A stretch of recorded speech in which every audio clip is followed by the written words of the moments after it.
안녕하십니까. 저는 민족상고등학교 2학년 국제반에 재학 중인 조승익입니다.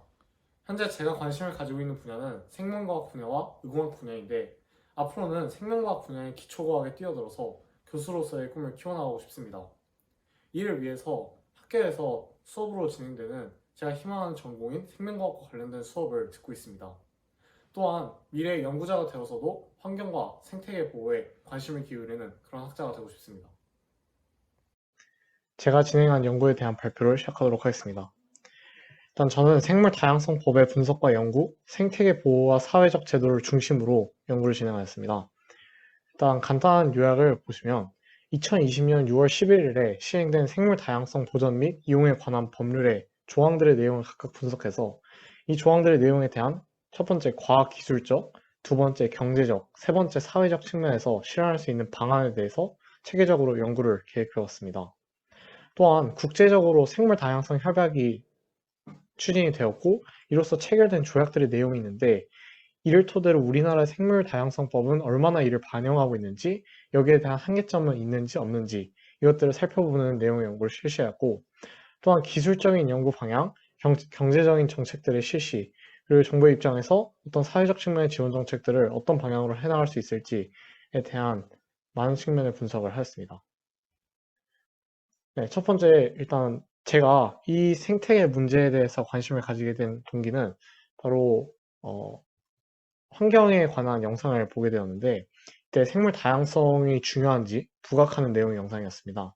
이 내용에서 우리가 현재 코로나19로 인해서 많은 사람들이 마스크를 쓰고 현재 일상생활의 즐거움을 못 느낀 채로 살아가고 있는데 현재 코로나19 또한 이런 동물 서식지 파괴가 인류가 결국에는 감당해야 할 하나의 짐으로 여겨지고 있습니다. 그래서 동물들과 인류가 가깝게 살게 되어 결국에는 질병 전파의 위험도가 결국 높아지게 되고 동물에게만 특이적이었던 질병들이 점차 돌연변이를 만들어서 인간에게도 계속해서 감염시킬 수 있다는 연구 결과가 나오고 있으면서 생태계 보호가 얼마나 중요한지 강조되고 있는 상황입니다. 그래서 생태계에 대해 생물 다양성을 확보하는 것이 매우 중요한데 이 생물 다양성은 단순히 이 생물들이 종이 많다고 해서 좋은 것이 아닙니다.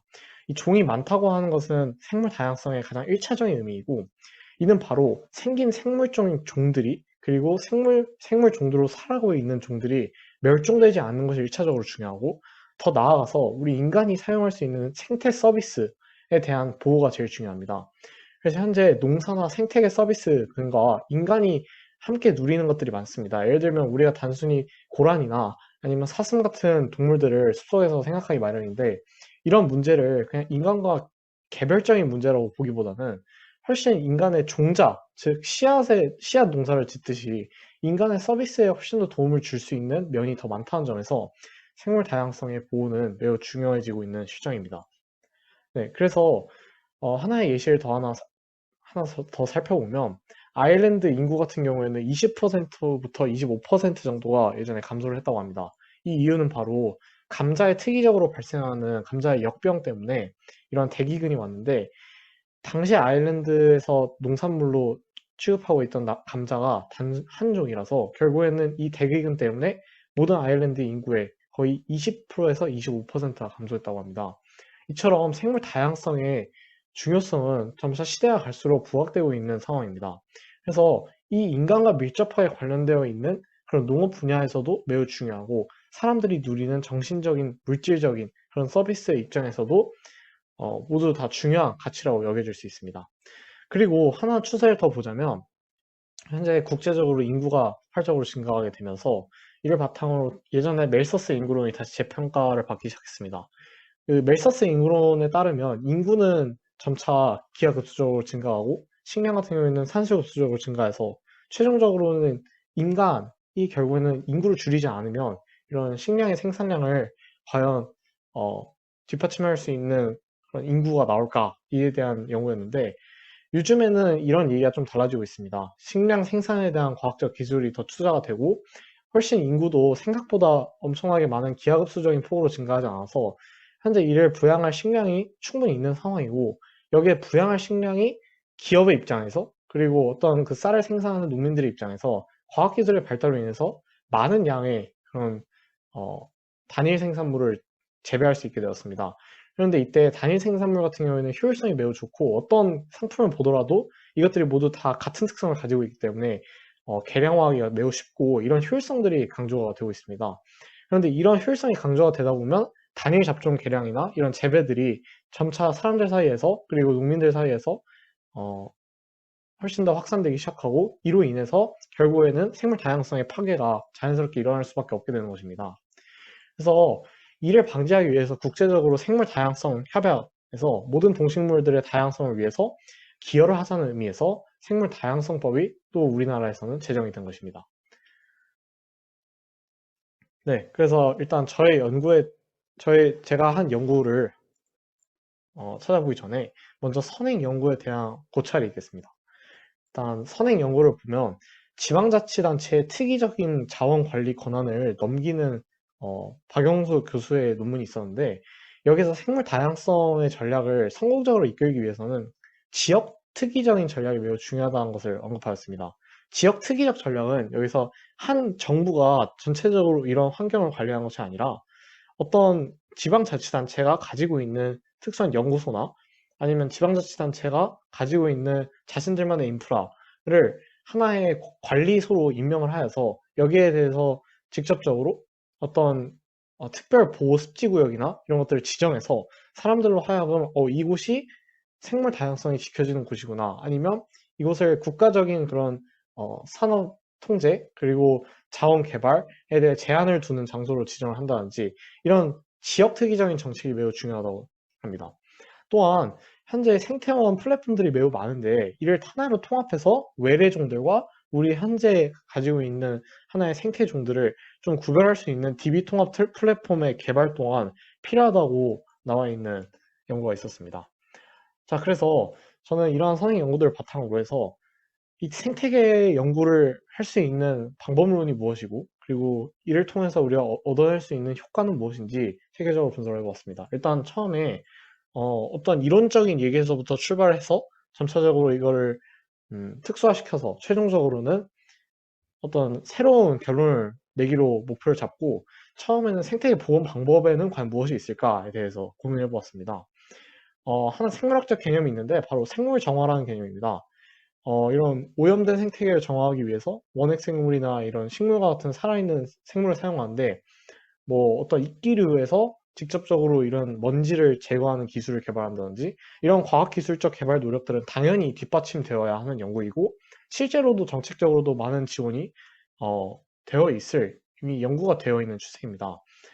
또한 제가 가장 눈여겨보았던 것은 이런 한국에서 멸종위기종이라 세계적으로 멸종위기종이라 불리는 개체수들은 단순히 이게 여러 번의 사냥을 통해서 그리고 여러 번의 멸종 과정을 통해서 이 개체수가 없어진 것이 아니라 그 개체수가 어떤 임계점에 도달하게 되면 계속해서 빠른 감소폭으로 그 개체수가 사라져 버립니다.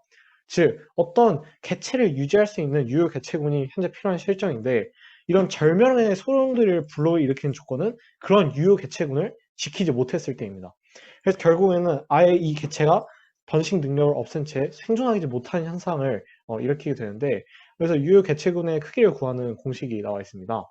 그래서 이를 바탕으로 생각을 해보면 가장 눈여겨봐야 할 요소는 바로 분자 부분에 있는 성공적인 번식을 하는 개체들에 맞춰줘야 한다는 것을 이끌어낼 수 있었습니다. 여기서 어떤 생물 다양성 법을 구체화시킬 때 이러한 일반적인 원리에서부터 시작해서 개체들이 성공적인 번식을 할 수 있는 자연의 어떤 안정적인 환경과 그리고 생존 능력에 도움을 주는 정책들, 즉 도시 환경에서부터 이 자연 생태계가 온전히 보존될 수 있도록 어떤 격리된 정책이 필요하기도 하면서 인간이 이에 대한 접근을 할 수 있도록 이 접근이 용이하도록 만들 수 있는 방법들에 대해서 고민을 해야 한다는 것을 깨달았습니다. 그래서 이를 바탕으로 어떤 사례들이 있는지 추가적으로 더 분석해 봤는데 도시 생태계 같은 분야를 연구하시는 김윤재 교수님께서 도시와 산림지역 매미와 번식 울음 차이 연구를 통해서 도시의 영향을 매미의 울음소리만을 영향을 준다고 여기 연구에 써져 있었습니다. 그래서 즉 자연의 생체 리듬이 점점 파괴되고 결국엔 이게 생식주기나 수명주기까지 영향을 미치면서 어떤 매미 개체수의 감소나 매미 개체수의 어떤 돌변을 일으킬 수 있는 하나의 중요한 요소로 작용을 합니다. 이처럼 도시 옆에 생태숲을 아무리 건설한다고 하더라도 이런 생태숲 자체에 도시의 영향이 그대로 존재한다면 그것은 어떤 의미의 다른 자연환경 파괴이고 결국에는 똑같은 결과를 초래하는 일이라고 생각을 하였습니다. 그리고 하나 더 개념을 찾았는데 생물 증폭 현상이라는 biological magnification이라는 현상이 있습니다. 바로 상위 영양 단계에서 어떤 하위 단계에서 먹이 피라미드 상에서 하위 단계의 플랑크톤, 식물성 플랑크톤부터 시작해서 동물성 플랑크톤, 1차 소비자 이렇게 계속 소비되는 계층 사이에서 어떤 특수한 중금속 물질이나 아니면 오염 물질들이 방출이 되면 이 소비자들이 아래에서부터 먹어서 결국에는 최종 상위 영양 단계에는 이런 물질들이 농도가 높게 관측이 되는 그런 생물 증폭 현상이 있습니다. 그러면 이러한 현상을 또 보게 되면 어떤 기업의 입장에서 플라스틱이나 이런 물질을 생산할 때 오염수, 오염 물질들의 배출에 대한 규제가 추가적으로 필요하고 이런 생태계 보호 정책들과 함께 뒷받침되어야 할 것이라고 생각했습니다.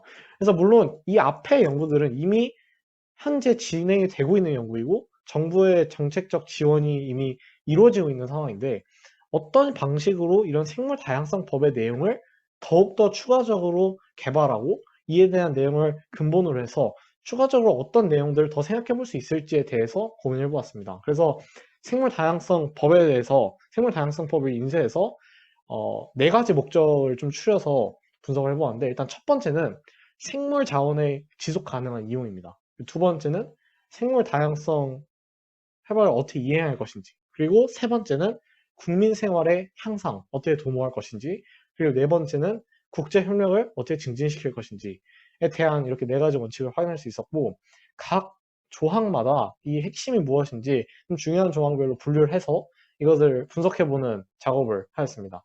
그래서 지속 가능한 이용 또한 이 생물 다양성이 감소하지 않는 구간에서 생물 다양성의 구성 요소를 의미합니다. 근데 여기서 생물 다양성이 감소하지 않는 구간이라는 것은 즉 생물 다양성이 현재 계속 유지되고 있는 상황, 즉 감소도 일어나지 않는 상황을 의미하기 때문에 생물 다양성이 감소되지 않는 구간을 연구 한계로 정하였습니다. 그래서 이 한계선을 바탕으로 해서 생물 다양성이 계속 유지가 되는 목표를 정해서 이게 증가는 안 되더라도 계속해서 우리나라 안에서 유지가 되는 목표를 잡고 여기서부터 하나하나 한 걸음을 추가하다 보면 최종적으로는 어떤 생물 자원의 지속적인 이용이 가능하지 않을까 생각을 하였습니다. 그리고 생태계 서비스를 평가하는 어떤 피드백 과정이 제일 중요한데 현재 우리 정부에서 있는 그 산림청이나 아니면 이런 특수 기관들에서 뭐 외래종을 어떤 병충해들을 제거하는 사업이나 아니면 특수한 그 산림에서 발생하는 문제에 대해서 민원을 해결하고 이런 생태계 서비스를 평가하는 과정이 이루어지고 있는데 더 체계적으로 이를 확장해서 어떤 생태 종이 현재 마크를 해서 어떻게 살고 있는지 그 지역에 어떤 이동 경로를 띠고 있는지 그리고 그 지역의 이동 경로를 침해하지 않으려면 어떤 시설을 어떠한 모형으로 어떠한 방법으로 지어줘야 하는지 이런 추가적인 연구가 더 개발돼야 하는 실정입니다. 그래서 이러한 생태계와 고유 생물종을 보호하기 위한 정책들을 실시할 수 있다는 내용도 확인할 수 있었습니다.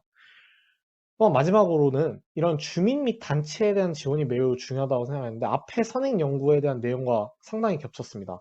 어떤 선행 연구에서는 주민들, 지방자치단체의 어떤 권리를 위임해서 직접적으로 그 연구소나 아니면 그런 재정적 지원을 받은 연구소들이 어떤 생태계 보호에 기여할 수 있는 그런 하나의 메커니즘을 만들어준 것인데 여기서 또한 생멸종 위기종의 증식 또는 보건 기술 등의 개발을 지원하는 방향으로 민간단체를 지원해야 함을 필요성으로 인식하고 있었습니다. 그래서 이 내용을 바탕으로 해서 저는 앞에서 말했던 연구의 목적이었던 생물 다양성 협약과 생물 다양성 법, 우리나라 안에서 실시되는 생물 다양성 법에 비교를 해서 최종적으로는 이것이 생물 다양성 협약이라는 국제적인 협약을 이행하고 있는지에 대한 내용을 두 번째로 분석해 봤습니다.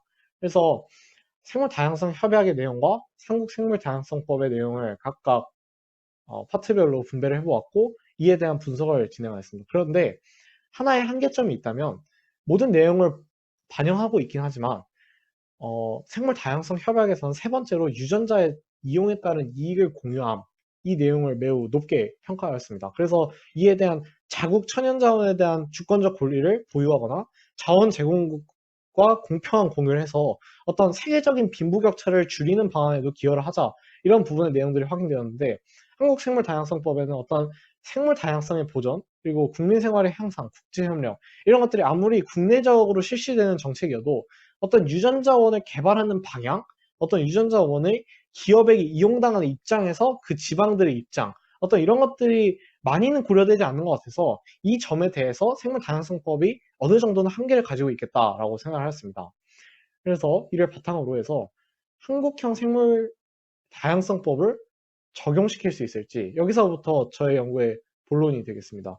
거의 본 내용인데 첫 번째 연구는 일단 지속적인 개체군의 데이터를 트래킹하는 과정, 즉 계속해서 수집을 하고 피드백하는 과정이 필요하고 두 번째 연구는 자국 유전자 원의 연구 및 관리입니다. 바로 이것이 생물 다양성 협약의 세 번째 내용에서 강조한 내용입니다. 그리고 마지막으로는 아무래도 한국에서 실시되는 그런 법이기 때문에 한국 생태계 중심적 생태계 보전 사업에 초점을 맞춰야 할 것 같습니다. 그래서 연구의 첫 번째 과정은 데이터 수집 방법에 대한 내용입니다.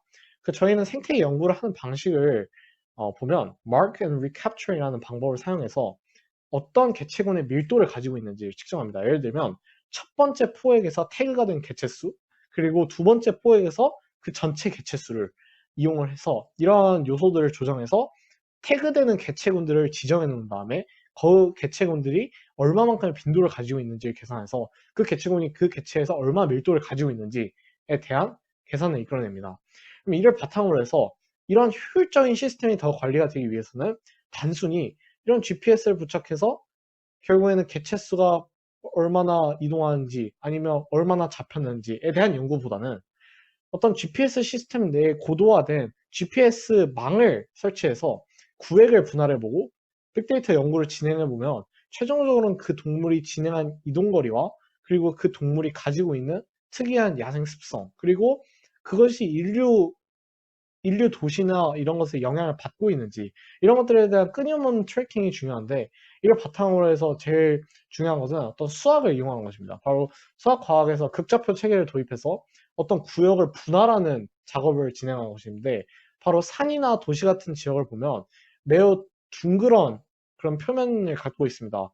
이 얘기가 무엇이냐면 어떤 획일화된 그런 직선 모양의 경계선이 아닌 산과 어떤 도시는 직접적으로 어떤 공의 모양이거나 아니면 둥근 곡선의 모양의 형태를 띠기 때문에 지도에서도 매우 정밀하게 표기하기가 어렵고 이를 바탕으로 이런 분포를 파악하기도 매우 어렵습니다. 따라서 이러한 곡선들에 대해서 표현을 하기 위해서 극좌표 시스템을 도입하게 되면 어떤 그 서울 내 도심에서부터 해서 거리와 그리고 그 거리에 해당하는 각도 이를 바탕으로 해서 극좌표 체계를 도입해서 하나의 총체적인 데이터베이스를 관리하는 것입니다. 그래서 이런 모양들에 대해서 각 지역별로 도심 지역의 모형, 그리고 그 도심 외곽 지역의 생태계 지역 모형 등을 특수적으로 제작해서 어떤 지역에 가장 좋은 위치에서 생태숲을 건설하면 제일 효과적인 방안이 나올 수 있겠는가에 대한 방법을 앞에 트래킹 메소드, Mark and Recapture 방식을 그대로 따와서 그 뒤에 좌표 시스템을 도입해서 만드는 것입니다. 그래서 이러한 방식을 통하면 훨씬 더 효율적인 개체수 연구가 가능해지게 되고 마크된 하나의 개체수와 어디로 이동하는지 그런 평균 값이나 아니면 이런 전반적인 이동 경로 어떤 방향을 띠고 있는지 어떤 그 빈도를 확인해 보거나 아니면 어떤 경향성을 자료가 띠고 있는지 이런 것들을 파악할 수 있겠습니다. 다음은 이제 개체군 연구 적용 방안인데 앞에 그 제가 얘기했던 극좌표 시스템을 특수하게 적용하는 과정에서는 도시와 그리고 인간 생태계의 자리 두 개가 있기 때문에 그 사이에 거리를 지정해 주는 것이 필요합니다. 예를 들면 도시에서 자연 환경까지의 거리를 예를 들면 3km, 5km 이런 식으로 잡아놓고 이에 대한 주변의 숲과 생태 숲을 건설해서 그 지역을 하나의 효율적인 공간으로 채워가는 것입니다. 그래서 임계 거리를 어느 정도 정해서 각 생태계가 이 정도면 개체수를 유지할 수 있겠다. 이러한 임계선을 지어서 생활 리듬을 손쉽게 또 알아볼 수 있는 점 등이 되겠습니다. 그리고 개체군 데이터에 대한 피드백 과정이 주기적으로 필요한데 정량적인 구분 가이드라인이 필요합니다. 예를 들면 어떤 개체수가 특이한 숲에 살고 있다고 가정했을 때 여러 가지 디스퍼션 모양이 있지만 그 와중에서도 클럼프트 모양 같은 경우에는 이것이 하나의 뭉쳐져 있는 커브형이냐 아니면 라이니어한 모형이냐 이런 것들에 따라서 각 모형에 따른 어떤 분포도 그리고 리그레션 라인을 계산해서 어떤 레시듀얼을 얘가 가지고 있는지 그리고 각각의 분포 그래프를 그려보면서 이 애들이 얼마나 그 자리에 집중적으로 분포해 있고 얼마나 조밀도가 큰지에 대한 추가적인 분석까지 가능해 줄 것입니다. 그리고 이제 첫 번째 연구 다음으로는 두 번째 연구입니다. 바로 유전자 원을 연구하는 내용인데 이 자국 유전자 원을 연구하는 과정에서는 유전자 사전 프로젝트 같은 거를 동원하는 경우가 많습니다. 예를 들면 각 유전자의 코드 같은 것을 직접적인 생물 정보학의 시스템 형태로 안에다가 코드를 집어넣거나 아니면 우리나라 산림 분야에서도 이러한 다양한 숲들을 관찰해서 빅데이터 방향으로 확장하거나 이런 연구 결과들이 많은데 저 같은 경우에는 이런 우리나라 안에 유전자 원 자체가 다른 나라의 유전자 원을 수입해오는 방향에 의존하는 경우가 많습니다. 그 얘기는 다른 나라에 수입되는 유전자 원이 이제 어느 정도 물가가 높아지거나 우리나라가 경제적으로 어떤 어려움을 겪을 때는 이런 유전자 원의 연구에 우리나라가 어떤 부족함을 가지고 있는 것이 되게 치명적인 요소가 될 수 있다는 것입니다. 그래서 어떤 보호 가치가 높은 생물종을 우리나라가 그것을 끊임없이 지켜내려고 노력을 해야 하는 상황이고 이에 대한 추가적인 개발 연구도 진행돼야 하는 상황입니다. 그래서 이를 위해서 통계학적 관리가 제일 중요한데 여기에서 이 자료는 산림청에서 나오는 산림유전자원 보호구역에 대한 지정 현황입니다. 근데 이 내용을 바탕으로 해서 그 지역사회가 가지고 있는 어떤 숲들, 지역사회가 가지고 있는 생태계들에서 특이적으로 나는 어떤 생물들이 있고 이 생물들을 유전자원으로 연구해서 직접적으로 기업이나 정부의 입장에서 어떤 새로운 항생제를 개발하거나 새로운 물질을 개발하거나 이런 경우가 많습니다. 하지만 그 지역사회에게 온전히 이익이 돌아가지 않는다면 결국엔 그 지역사회 입장에서는 어떤 이런 자연을 제공해주는 인센티브를 잃게 됩니다. 즉 어떤 기업에서는 이런 무분별한 산림 유전자원 이용이 계속해서 가능하게 되고 결국은 이것을 주는 지역사회 입장에서는 이런 자신들의 중요한 자원을 뺏기는 실정이 되는 것입니다. 그래서 이러한 입장에서 어떤 규제 제도가 필요한데 여기서 보면 산림 유전자원 개발 또한 외부 불경제 효과로 예를 들 수 있습니다. 바로 현재 자원 개발이 무분별하게 진행된 상태는 아래 Q1에서 QM 사이로 이렇게 증가하는 개발 면적의 양이 점점 커지는 현재 과잉 생산의 양상을 보이고 있는데 현재 우리가 집중해야 할 것은 기업 입장에서 과잉 생산, 즉 그냥 그 요구보다 더 많은 내용을 채굴해 가거나 많은 양을 무분별하게 개발하는 것보다는 지금 개발 비용이나 어떤 이 점을 고려해서 점차적으로 이런 것들을 해결하기 위해서 최종적으로는 텍스 제도를 도입하게 되면 프라이스가 올라갑니다. 그럼 개발 비용이 올라가게 되고 이에 대한 기업의 투자는 줄어들게 됩니다. 그 얘기는 즉 과잉 생산된 어떤 유전자원을 점점 더 생태계 보호 중심으로 맞춰갈 수 있다는 내용이고 이에 대한 방식으로 어떤 기업이 면적에서 산 하나를 채굴할 때마다 어떤 세금을 매기기에는 너무 부담이 큽니다. 바로 어떤 산 하나에서 일정 면적을 개발하게 되면 계속해서 누적해서 세금이 올라가는 어떤 계단형 세금 부과나 어떤 몇 달 안에 이 내용만 산림을 채굴해 갈 수 있게 좀 제한을 두는 시스템 그리고 생태계가 복원된 주기와 맞춰서 최종적으로는 어떤 생태계가 보호될 때까지 기업이 이에 맞춰서 따라가는 시스템 이런 것들이 제도적으로 필요합니다. 그리고 이제 마지막 연구입니다. 개발 사업 및 민간단체 지원에 대한 내용인데 앞에서 말했듯이 지방자치단체의 역할이 매우 중요한 상황이고 국가 생물 다양성 보호 체계 플랫폼을 구축하려는 노력도 매우 중요한 상황입니다. 그래서 여기에 대해서 보면 많은 비율을 차지하고 있는 것들은 바로 비생물적 생태자원인 산지이고 이를 보호하려는 한국형 생물 다양성 법 연구가 필요한 실정입니다.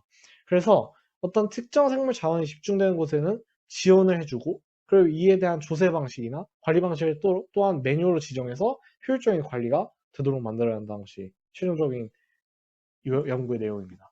그래서 이에 대한 내용을 바탕으로 저는 분석 연구를 진행해 보았고 하나 한계가 있다면 어떤 국가의 유전자 연구에서 우리나라가 상대 유전자원의 수입에 의존하지 않을 수 있는 방향은 어떻게 좀 해결할 수 있는지 그리고 외래종의 도입의 문제점을 완화할 수 있을지에 대한 그런 문제점을 추가적으로 개발하려는 노력이 필요하고 더 나아가서 저는 생물 다양성 법이 우리 사회에 조금 더 현실적으로 와닿기 위해서는 어떤 서민들 아니면 그런 사람들 직접적인 연구 과정에 참여하는 사람들이나 아니면 실제적으로 농사를 지어서 사람들에게 먹을 쌀을 공급해주는 농부들이나 아니면 이런 사람들과의 실질적인 협약이 매우 중요한데 이런 것들에 대한 추가적인 연구는 어떻게 진행을 할 수 있을지에 대한 내용을 추가적으로 연구해보고 싶은 바람입니다. 네, 이상 여기까지 제 발표를 마치겠습니다. 감사합니다.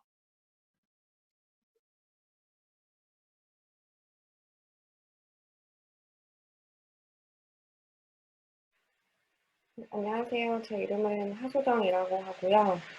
현재 알래스카 페어뱅크스 대학에서 초청 연구 박사 과정 중에 있습니다. 이번 생물다양성법 온라인 연구대회 독후감 부분에 지원을 했었고요. 우수상을 받게 돼서 매우 영광입니다.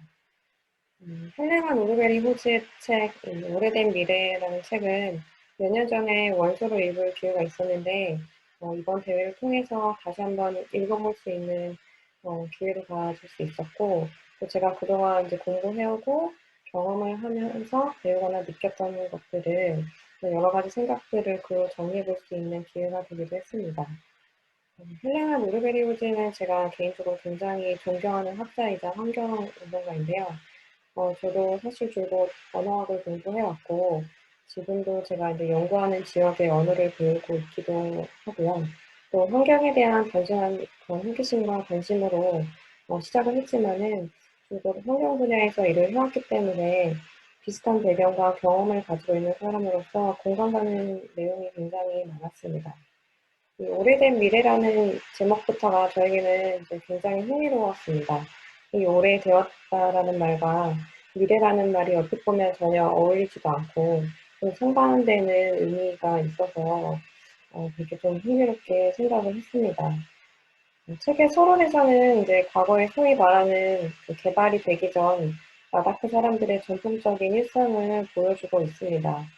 지역 사회에서 정해놓은 규칙이나 법이 없어도 이 라다크 사람들이 서로의 다양성을 받아들이고 또 본인들만의 그런 최선의 방법으로 조화를 이루면서 살아가는 그런 평화로운 함께하는 삶을 지속해 나갑니다.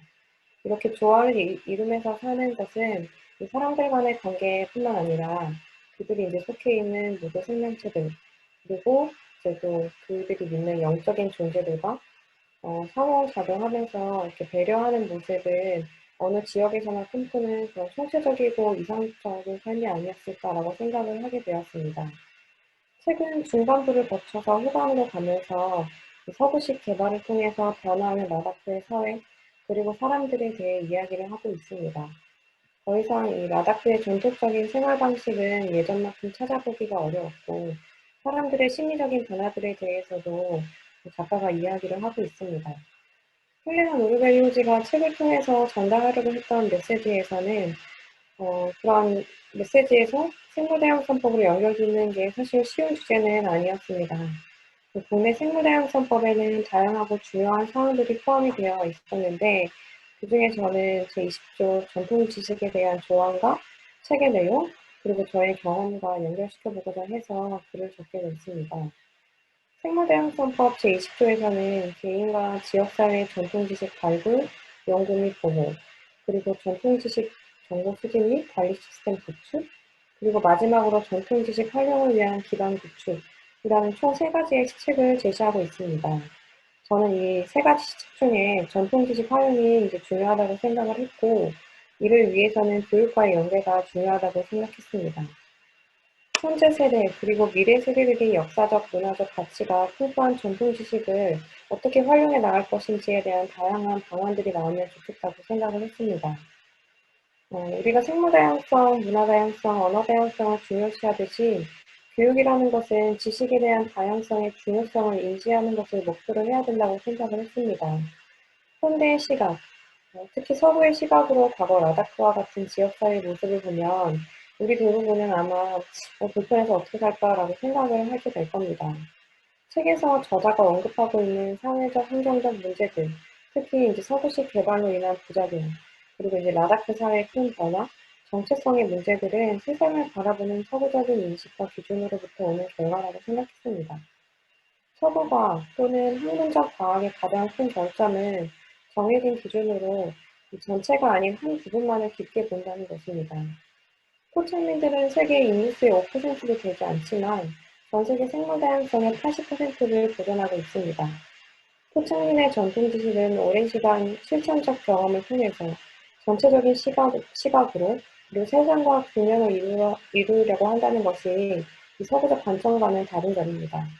이런 통합적인 사고방식 그리고 다양성을 수용할 수 있는 사고방식을 갖기 위해서는 교육이 굉장히 중요하다고 생각을 했습니다.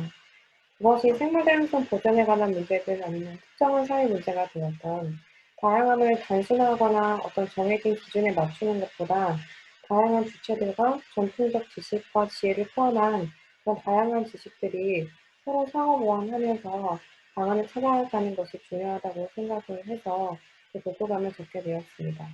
네, 들어주셔서 감사합니다.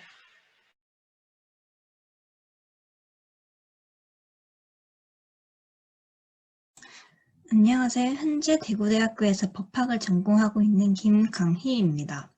저는 인터넷 기사를 통해 최근 벌의 수와 종이 상당수 감소하고 있다는 내용을 접하면서 환경오염은 물론이고 생물의 다양성 감소가 심각해지고 있음을 알게 되면서 생물 다양성을 보존하고 개선할 수 있는 방안이 없을까 하는 생각에 참여하게 되었습니다. 우선 첫 번째 방안은 드론을 활용하는 것입니다. 최근 드론의 수요가 증가하면서 관련 기술도 발전하고 있습니다. 드론의 가장 큰 장점은 사람이 접근하기 어려운 곳을 쉽게 접근할 수 있다는 것인데, 이러한 장점을 살려서 드론을 통한 생물 보호 및 감시 등의 활동이 가능하다고 생각합니다. 멸종위기 동물 보호구역과 같이 사람이 접근할 수 없는 구역을 촬영하여 서식생물의 모습이나 특별한 사항 등을 지속해서 지켜볼 수 있고, 구역 내 CCTV 설치보다 드론의 사용이 근처 생물과 자연을 향한 훼손을 줄일 수 있으면서 생물에게 위협이 되는 요소를 억제할 수 있을 것입니다. 이는 생물다양성법 제27조의 2에 따라서 생물다양성에 대한 위험 요인 관리 기술을 촉진하기 위한 사업으로 볼 수 있기 때문에 해당 기술 개발 사업을 추진할 수 있도록 국가와 지자체의 많은 노력이 필요합니다. 두 번째 방안은 국가만이 아닌 국민을 비롯한 기업들의 참여가 필요합니다. 생물다양성법 제15조에 따라서 국가와 지자체는 보존과 복원에 필요한 비용을 지원을 해야 할 의무가 있지만 생물다양성 보존의 중요성이 커지면서 지원을 해줄 수 있는 금액 자체에 한계가 있을 것입니다. 그래서 저는 사람들이 제품을 사면서 낸 금액 중 일부를 자동으로 생물다양성 보전 비용에 기부를 하는 형식으로 비용을 충당할 수 있다고 생각을 하지만 기업의 입장에서는 손해를 볼 수 있습니다. 그래서 국가는 해당 기업에 대한 적극적인 홍보나 자사 제품 수출입 시 국가에서 어드밴티지를 주는 것과 같이 기업에게도 이익을 주는 방향으로 지원을 해줘야 합니다. 참여할 기업은 참여 제품을 선택하여 스티커 등을 통해 제품을 통해 얻은 가격의 일정 %를 생물 다양성 보존 사업에 기부 및 지원을 함을 명시를 해야 하고, 이러한 제품 구매를 통해서 생물다양성법 제5조에 명시된 국민의 책무를 이행할 수 있음과 동시에 기업은 좋은 인식과 소비자의 지지를 얻을 수 있으며 생물다양성법 제29조에 명시된 홍보의 역할까지도 가능하게 합니다. 그리고 국가 지자체는 생물다양성 보존과 복원 사업에 더 많은 지원을 할 수 있을 것입니다. 마지막으로 세 번째 방안은 이 방안 역시 국민의 참여가 매우 중요합니다. 훼손된 자연을 회복하기 위해서는 사람의 손길이 꼭 필요하지만 바쁜 생활 속에서 참여가 쉽지 않고 복원 활동에 드는 비용 역시 부담이 될 수 있습니다. 그래서 복원 활동에 참여하는 비용을 지급을 해주거나 복원 활동에 참여한 지역의 특산물을 지급하는 방식은 어떨까 하는 생각을 해보았습니다. 몇 년 전부터 민물 가마우지에 의하여 피해를 입었던 춘천과 인제의 사례를 예시 설명을 해보겠습니다. 민물 가마우지는 물고기를 비롯하여 나무와 같은 식물에게도 큰 피해를 주고 있습니다. 대표적으로는 버드나무가 있는데 민물 가마우지의 배설물로 인하여 근처 버드나무가 고사한 사례가 늘어나고 있습니다. 이처럼 민물 가마우지로 인한 피해가 커질수록 하층과 강에 살고 있는 피라미, 붕어 등의 물고기와 버드나무의 종은 점차 줄어들게 될 것이고 생물 다양성 감소의 결과까지 이어지게 될 것입니다. 이러한 상황에서 고사를 막기 위한 꾸준한 배설물 청소, 버드나무 심 및 가꾸기 등과 같이 생태계 회복을 위한 노력을 했을 경우에 참여 인증 마크를 받고 참여 횟수에 따라 한 달에 한 번씩 지자체에서 춘천의 특산물 지급할 사람을 선택하여 지급하는 방안입니다.